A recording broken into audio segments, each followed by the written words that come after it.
Hello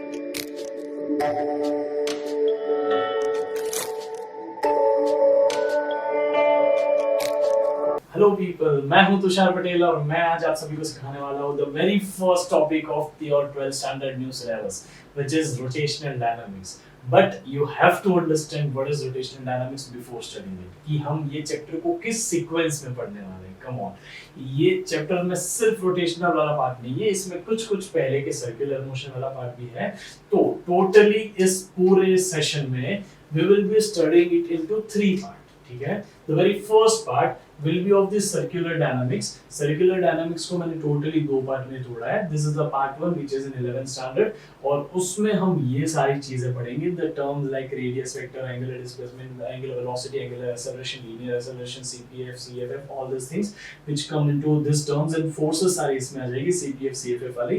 और दो तीसरा पार्ट होगा उसमें टाइप्स ऑफ मोशन जैसे कि यूसीएम, नॉन यूसीएम. ऑब्वियसली तुमने ये पूरा का पूरा 11th स्टैंडर्ड में पढ़ा है, बट हाँ मैं तुम्हें रिवाइज कराऊंगा ताकि तुम्हें ये सारे टॉपिक्स और ये सारे टॉपिक्स बहुत ही खूबसूरती से और बारीकियों से समझे. ठीक है, the next part will be 12th standard का ये टॉपिक है. ये सारे अभी 12th स्टैंडर्ड में है, तो 12th स्टैंडर्ड में तुम्हें इतना ही आने वाला है. तो तुम्हें इसकी डेरिवेशंस पता होना हो, तुम्हें इसके फॉर्मूलेज और कांसेप्ट पता होने चाहिए जो मैंने कवर किया है. और ये जो सारे टॉपिक है उसमें तुम्हें A to Z सारी डिटेल्स पता होनी चाहिए. I have covered almost every detail. Details are beautiful. मैंने हर खूबसूरत बारीकियां इसमें कवर की है. ठीक है, तो पार्ट 2 में ये सारे टॉपिक्स आएंगे. बैंकिंग ऑफ रोड, जैसे बैंकिंग ऑफ रोड में हम दो पार्ट में पढ़ते हैं. पहले हॉरिजॉन्टल फ्लैट रोड पे हम सर्कल को, ऑब्जेक्ट को या तो कार को, व्हीकल को टर्न कराएंगे. फिर उसके बाद में हम रोड को इंक्लाइन कर देंगे. फिर उस रोड पे हम उसको इंक्लाइन प्लेन पे हम उसको मोशन कराने वाले हैं. हम देखेंगे कि इन दोनों में डिफरेंस क्या आने वाला है. ठीक है, किस तरह से हम रोड पे टर्न लेते वक्त व्हीकल को ज्यादा सेफ रख सकते हैं to avoid accident and to avoid flipping of the vehicle which is called as overturning. हम पढ़ेंगे इसमें ये.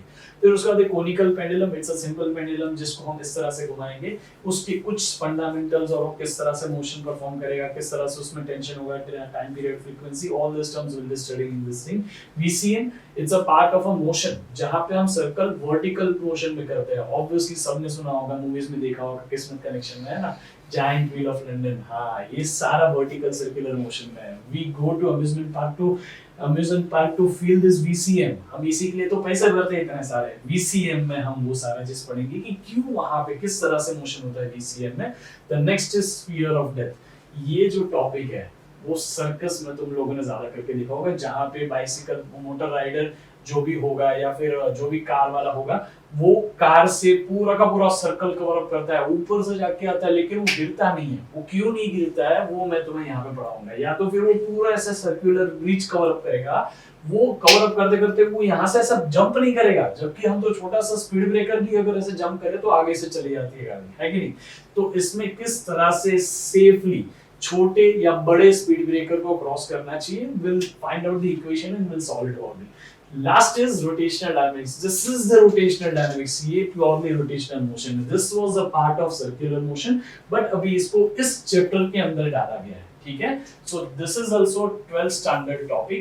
हमने ये 11th का था जो मैंने तुम्हें इस वीडियो में रिवाइज करा है, और ये 12th का है जो भी मैंने कवर किया है. कम ऑन, ये रोटेशनल डायनामिक्स है जिसमें सबसे पहले will go according to the considerations. मैं कंसीडरेशंस करके फिर आगे उसमें सबसे खूबसूरत, सबसे important term moment of inertia ये पढ़ाने वाला हूं. ठीक है, the next will be perpendicular axis theorem, parallel axis theorem. जहां हम मोमेंट ऑफ इनर्शिया के लिमिटेशन पे आ जाते हैं वहां हमें ये दो थ्योरम बचाती है.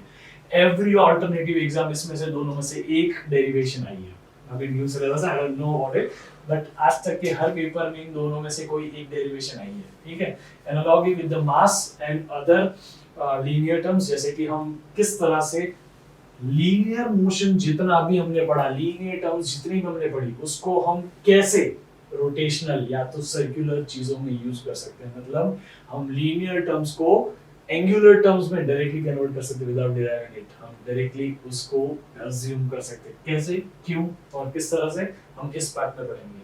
और फिर फिफ्थ है law of conservation of angular momentum. जिस तरह से तुमने 11th स्टैंडर्ड में लॉज ऑफ मोशन में पढ़ा है, law of conservation of momentum, उसी तरह से यहाँ पे भी हम पढ़ेंगे law of conservation of angular momentum. तो एंगुलर मोमेंटम में अभी जैसे कि तुम ballet dancer BALLET not belly, okay, ballet dancer जब सर्कुलर टर्न लेता है तो when it takes circular turn, when he और शी टेक्स सर्कुलर टर्न, तब वो अपनी स्पीड को घूमते घूमते कंट्रोल कर सकता है by just controlling his posture. अगर वो पोस्चर ओपन रखेगा तो वो स्लो हो जाएगा, पोस्चर अगर अंदर ले लेगा तो वो फास्ट हो जाएगा। This is how it can control.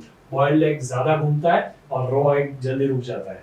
ये डिफरेंस किस तरह से होता है, ये सारा सब कुछ मैं तुम्हें पढ़ाऊंगा law of conservation of angular momentum में। तो very next is radius of direction. इसके बिना जिंदगी कट सकती है, बट तुम्हें कुछ चीजें इजी करने के लिए ये रेडियस ऑफ गायरेशन बढ़ाता है। रेडियस ऑफ गायरेशन की वजह से तुम ये रोलिंग को इजी कर सकते हो, कंसीडरिंग हम प्योर रोलिंग कर रहे हैं, ठीक है, हम सिर्फ प्योर रोलिंग पढ़ते हैं हमारे सिलेबस में, ठीक है। It is much deeper in entrance, but मैंने ये दोनों के सारे टॉपिक्स सर्कुलर डायनामिक्स के और रोटेशनल डायनामिक्स के इतने डेप्थ में लिए कि you can prepare for any entrance. जहां पे भी तुम्हें ये टॉपिक्स लगेगी तो मैंने उसका सारा का सारा डेप्थ कवर किया है, ठीक है। Let's go ahead with the topics. तो शुरू करते हैं हमारे चैप्टर से। Come on, let's start. अब we are starting with the very first part of circular motion, जो हमारा रिवीजन जैसा होगा, जो तुमने 11th स्टैंडर्ड में ऑलरेडी पढ़ा है। Come on, let's start with the topic. सबसे पहले will be studying terms in what, सारी टर्म्स हम 11th स्टैंडर्ड की रिवाइज करने वाला है। तो चलो यहां से शुरू करते हैं, ठीक है। The very first term is called as radius vector. Radius vector अभी तुम बता दो रेडियस वेक्टर होता क्या है पहले। क्या particle in this circle will be moving along the circumference of the circle? Yes. So this is the position of particle, ठीक है। तो radius vector क्या होगा? Radius vector will be a vector giving a position of particle which is on the circumference of the circle. What is a radius vector? Yes, come on, I'm telling you the definition. It is a vector drawn from the center to the position of particle on the circumference of the circle. Come on, I'm repeating it. It's a vector drawn from the center to the position of particle on the circumference of the circle. Okay, we're done with the definition. Second is unit. ये है तो radius vectors को represent करते हैं r बार से। It is a radius. Radius किस में major होता है? Come on. हाँ, मीटर में। तो its unit is meter. Dimension क्या होगा? कम ऑन, डायमेंशन नहीं आता, कोई बात नहीं। हम क्या करते हैं, स्क्वायर ब्रैकेट लेते हैं, उसमें लेंथ, मास, टाइम, ऐसे सारी फंडामेंटल क्वांटिटी लिख सकते हैं। उसके इनिशियल्स लिखे मैंने, यहाँ पे मैं तुम्हें सारी एक्सप्लेन नहीं करूंगा, मैं सिर्फ लेंथ, मास, टाइम लिख रहा हूँ, तुम बाकी सारे लिख सकते हो, ठीक है। L represents length, length is measured in meter। क्या यहाँ पे मीटर है? हाँ। कितना पावर है उसका? 8, तो L raised to 1। क्या यहाँ पे मास है? हाँ। M represents mass, mass is measured in kg। kg है यहाँ पे? नहीं, तो मास का power 0। T represents time, time का पावर 0, क्योंकि यहाँ पे सेकंड नहीं है। ओके, सो यहाँ पे मैं बाकी सारी टर्म्स को भी ऐसे रेज टू 0 कर सकता हूँ, बट अभी के लिए उसकी जरूरत नहीं है। Come on, let's go ahead. अभी रेडियस वेक्टर है कैसी क्वांटिटी? रेडियस वेक्टर, पहली बात यहाँ पे तो वेक्टर लिखा है, ठीक है, but it is a tensor quantity. It is a tensor quantity. क्यों ये टेंसर है? क्योंकि पहली बात, क्या इसके पास मैग्नीट्यूड है? हाँ, तो ये स्केलर तो हो गई। क्या इसके पास डायरेक्शन है? हाँ, ये वेक्टर तो हो गई। But having magnitude and direction is not enough for being a vector. Vector होने के लिए वेक्टर्स लॉ फॉलो करने पड़ते हैं, but this radius vector, this term does not obey vectors law, इसलिए हम उसको वेक्टर्स में और स्केलर्स में डिस्टिंग्विश नहीं करते हैं, हम उसको सीधा टेंसर क्वांटिटी बोलेंगे। There is a much detail about it, but अभी के लिए उसकी जरूरत नहीं है। तो it is a tensor quantity because it does not obey vectors law. Okay, it does not obey vectors law. तो ये क्वांटिटी में ध्यान रखना, there are only 3 physical quantities in this physics in your entire syllabus, जिसमें तुम्हें tensor को याद रखना पड़ेगा। बाकी सारे स्केलर्स और वेक्टर्स के अंदर आ जाएगी, बट सिर्फ ये 3 क्वांटिटी ऐसी होगी जिसमें सबसे पहली रेडियस वेक्टर है, सेकंड मोमेंट ऑफ इनर्शिया जो हम यही चैप्टर में पढ़ेंगे, और थर्ड होगा stress which will be properties of matter, ठीक है। नेक्स्ट टर्म पे आता है एंगुलर पोजीशन। अब ये पार्टिकल की पोजीशन ये वेक्टर दे रहा है, बराबर। तो इस वेक्टर को तुमने ऐसा कहीं पढ़ा है? हाँ, ऐसा तुमने एग्जैक्टली सेम वेक्टर्स में पढ़ा है। वेक्टर्स में कोई भी पार्टिकल, कोई भी vector if represents a direction with respect to origin, का वन इसको तुम ओरिजिन मान सकते हो क्या? हाँ, अगर तुम इसको ओरिजिन मानते हो तो ये vector it shows a position of particle with respect to origin, तो हम इसको पोजीशन वेक्टर भी कह सकते हैं। तो डिस्प्लेसमेंट वेक्टर, इसको ये रेडियस वेक्टर को हम पोजीशन वेक्टर भी बोल सकते हैं। इस रेडियस वेक्टर को पोजीशन वेक्टर के नाम से डिफाइन किया हो तो कंफ्यूज नहीं होना, ठीक है। Now let's go ahead with the angular position. Angular position क्या होता है? अभी तो ये पार्टिकल बहुत ही स्टैंडर्ड पोजीशन पे है, बट समझ लो उसकी कोई रैंडम पोजीशन ये थी। अभी जब ये रैंडम पोजीशन थी तो हम इस पोजीशन के लिए क्या रेडियस वेक्टर को यहाँ बनाएंगे? हाँ, तो ये r बार रेडियस वेक्टर यहाँ पे बना है, लेकिन इसकी पोजीशन को डिफाइन तो करना पड़ेगा ना। तो उसकी पोजीशन को हम इस पोजीशन के विद रिस्पेक्ट टू डिफाइन कर लेते हैं, ठीक है। तो ये पोजीशन में उसने कितना एंगल ट्रैवल किया होगा? इसने एंगल थीटा ट्रैवल किया होगा इस पोजीशन पे आने के लिए। तो हम ऐसे कोऑर्डिनेट्स भी दे सकते हैं r, theta, where r is the radius of this circle, it is the magnitude of radius vector as well, and theta जितना एंगल ट्रैवल किया होगा। तो ये इसमें जो ये थीटा है ना, वो हमारी एंगुलर पोजीशन है। बट याद रखो angular position is always with respect to this position, with respect to reference point, with respect to reference point. हमेशा याद रखो ये हमेशा इसी पोजीशन से होगी, ये हमेशा इसी पोजीशन से होगी, ठीक है। Now the definition is it is a position of particle with respect to the reference point. It is a position of a particle with respect to reference point. We are done with definition. Unit ये है क्या? It is the angle ना, ये कौन सा angle है? तो angle के तो याद करो हमने फंडामेंटल क्वांटिटी सप्लीमेंट्री क्वांटिटी पढ़ी थी। हाँ, सप्लीमेंट्री क्वांटिटी के अंदर होते थे दो क्वांटिटीज, जिसमें से एक था प्लेन एंगल, दूसरा था solid angle. This is a angle in plane ना, this is angle in plane. जब भी कोई एंगल इन प्लेन होता है तो हमने उसका यूनिट देखा था, क्या होता है यूनिट? कौन? हाँ, रेडियन। इसका यूनिट है रेडियन। इसको हम रेडियन में मेजर करेंगे तो इसका डायमेंशन क्या होगा? कम ऑन प्लीज टेल मी।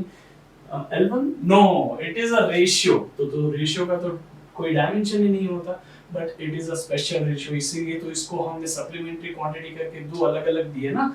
तो it is dimensionless quantity but it has unit. It is a ratio but ये कुछ स्पेशल रेशियो है जिसमें इसको हमने डायमेंशन नहीं दिया, लेकिन डायरेक्शन हमने उसको क्या दिया है? यूनिट दिया है, ठीक है। याद रखना इसका, इसके पास यूनिट होता है लेकिन डायमेंशन नहीं होता। It's a special type of quantity, it's a special type of quantity जिसको हम सप्लीमेंट्री क्वांटिटी बोलते हैं, ठीक है। द वेरी नेक्स्ट इज इसको कौन सी क्वांटिटी में डिफाइन करेंगे? कौन? स्केलर और वेक्टर। इसको हम एक्सियल वेक्टर में डिफाइन करेंगे। This is what? Axial vector. It's a vector along axis, it's a vector along axis, ठीक है। कैसे दिया जाएगा? तो ध्यान से देखो, क्या ये सर्कल जो है, यहां से मैंने पार्टिकल को यहां पे जाता हुआ देखा, यहां से मैंने पार्टिकल को यहां पे जाता हुआ देखा, तो पार्टिकल का सेंस ऑफ मोशन तो ऐसा है, ठीक है, ऐसे एंटी क्लॉक। नाउ अभी इस एंटी क्लॉक में तो हमने देखा कि थीटा यहां से यहां कवर हो रहा है, ठीक है, ऐसे सेंस में थीटा कवर हो रहा है। Angle is covered in anti clockwise manner. But anti clock और क्लॉक, अगर ऐसे को हम वेक्टर बोलते हैं, वेक्टर टेढ़े कर्व थोड़ी होती है वेक्टर। वेक्टर को ऐसे कर्व लेंगे तो सिर्फ दुनिया में दो ही ऐसा वेक्टर बन जाएगा ना, एक क्लॉकवाइज और एक एंटी क्लॉकवाइज। तो there is no sense in taking this kind of vector. तो हम क्या करते हैं, उसको एक्सिस के अलोंग ले लेते हैं। जैसे कि हम यहाँ पे राइट हैंड थंब रूल लगाएंगे, राइट हैंड थंब रूल। जैसे हम राइट हैंड थंब रूल लगाते हैं, हम क्या करते हैं, इसको फॉर बेटर अंडरस्टैंडिंग इसको एक काम करो, इसको हम ऐसे 3D फिगर में ले लेते हैं, जहां पे पहले ऑब्जेक्ट यहाँ पे था, फिर यहाँ पे आ गया, तो पहले रेडियस वेक्टर यहाँ पे था, फिर यहाँ पे आ गया। तो इस तरह से उसने मोशन किया, बराबर है। अभी ये सेम डायग्राम मैंने तुम्हें एक प्लेन में बताया, which is an horizontal plane. ये वर्टिकल प्लेन में से मैंने हॉरिजॉन्टल प्लेन में ले लिया ना।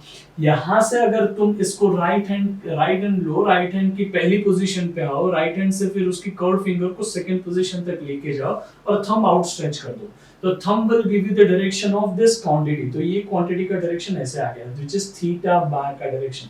हाँ, ये इस तरह से हम डायरेक्शन देंगे। जैसे कि मैं यहाँ पे एक छोटा सा एग्जांपल वापस दे रहा हूँ, मैंने पार्टिकल को एस सेंस में घुमा रहा हूँ। This is anti clock, sorry this is clockwise direction. तो अगर क्लॉकवाइज डायरेक्शन है तो कैसे करेंगे? राइट हैंड लिया, हाथ नहीं बदल लेने का, राइट हैंड लिया, राइट हैंड में कर्व्ड फिंगर ऐसे कर दी तो थंब नीचे आया, तो यहाँ पे थीटा बार का डायरेक्शन नीचे आया।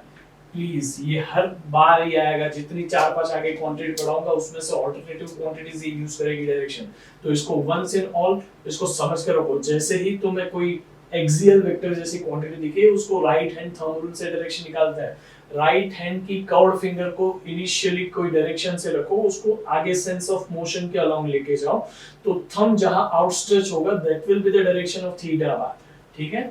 अब ये एक्सियल वेक्टर के बारे में तुम्हें थोड़ा और भी पता होना चाहिए। ये जो एक्सियल वेक्टर है इसको रियली में हम सूडो वेक्टर बोलते हैं।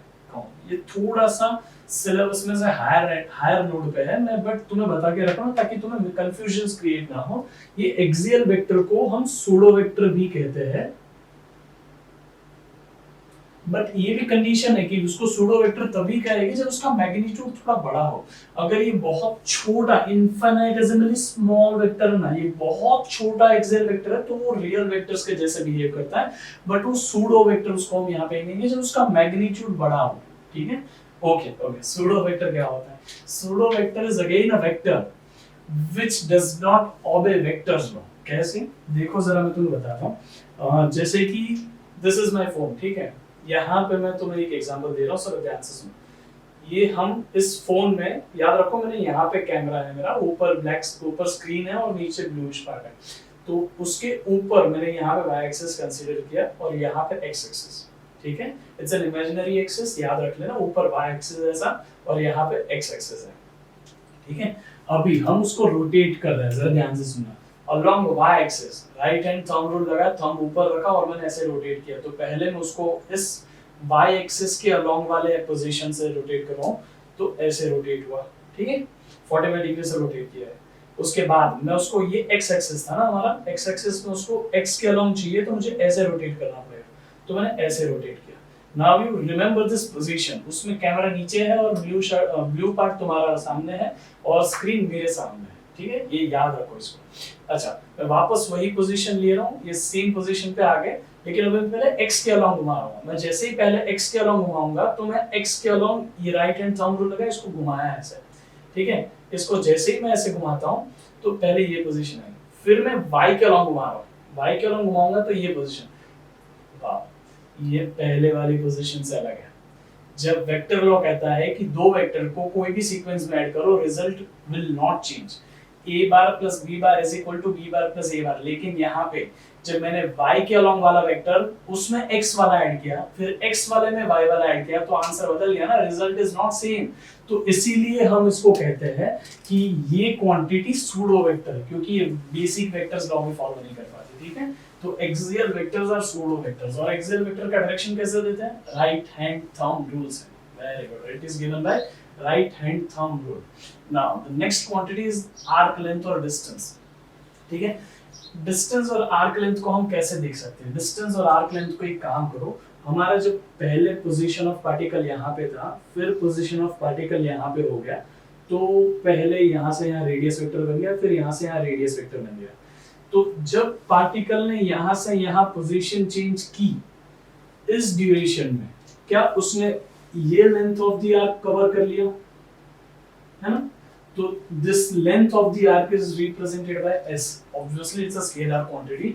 लेंथ ऑफ द आर्क है ना, तो इसको हम s से रिप्रेजेंट कर रहे हैं। It is the length of the arc covered by particle. Definition समझा? Very good. यूनिट, इसका यूनिट क्या होगा? इट इज अ लेंथ, तो यूनिट होगा metre. Quantity, it is which quantity? Come on scalar, it is a scalar quantity, ठीक है।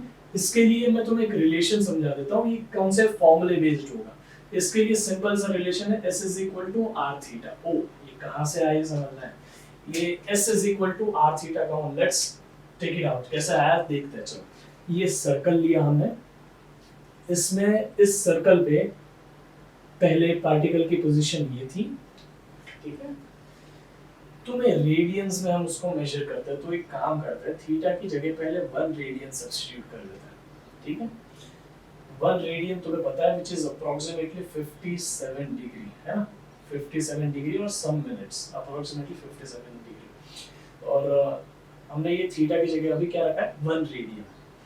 तो इसको 1 रेडियन जितना चला लोगे तो अप्रोक्सीमेटली 57 डिग्री यहाँ पे होगी, ठीक है। तो जब यहाँ पे 1 सब्स्टिट्यूट किया तो s equals to r into 1 आ गया ना, मतलब s is equal to r है, मतलब length of the arc is equal to the radius of the vector, radius of this circular motion, है ना। Length of the arc is equal to the radius of this circle.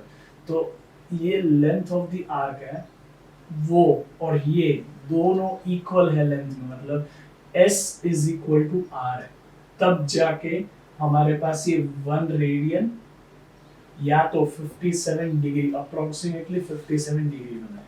ठीक है, अभी मैं इसकी जगह 2 रेडियन सब्स्टिट्यूट कर लेता हूँ, इसकी जगह 2 रेडियन। तो यहाँ पे एक काम करो, इतना ही वापस रिपीट कर लो, ये एक आर हो चुका, ये दूसरा आर, तो दूसरे आर पे यहाँ पे आ गया है। तो ये जो सेकंड टाइम जो रेडियस कवर हुआ ना, उसमें s is equal to 2r आ चुका। जब s is equal to 2r आ चुका, यहाँ पे तुम देखो भी तो तीसरी बार कर लेते हैं, तीसरी बार करने पे शायद से हम इस जगह पे आ जाएंगे। तो s is equal to 3r, तो हमने 3 रेडियन तो ट्रैवल कर लिया। ठीक है, अभी 3.14r ट्रैवल कर रहे हैं, मतलब 3 तो हम ऑलरेडी कर चुके हैं, 0.14 ट्रैवल कर रहे हैं। 0.14 कुछ अप्रोक्सीमेटली इतना होगा, तो जब 0.14 इतना होगा, हम आधा सर्कल ट्रैवल कर चुके होंगे, और ये 3.14 तो पाई है, मतलब s is equal to pi r. Isn't this is the circumference आधे सर्कल का। तो इसी तरह से रिलेशनशिप को हम आगे बढ़ाते हैं। ठीक है, s is equal to r theta, जहां पे तुम एक और बार ये 1r 2r 3r 0.14r, तो पूरा सर्कल कवर हो जाएगा ना, तो 2 टाइम्स पाई हो जाएगा, तो s is equal to 2 pi r। This is the way it is derived. ठीक है, s is equal to r theta, इस तरह से हम उसको समझते हैं, क्योंकि एक रेडियन उतना होता है जिसमें circumference is equal to the radius of the circle होता है। ठीक है, तो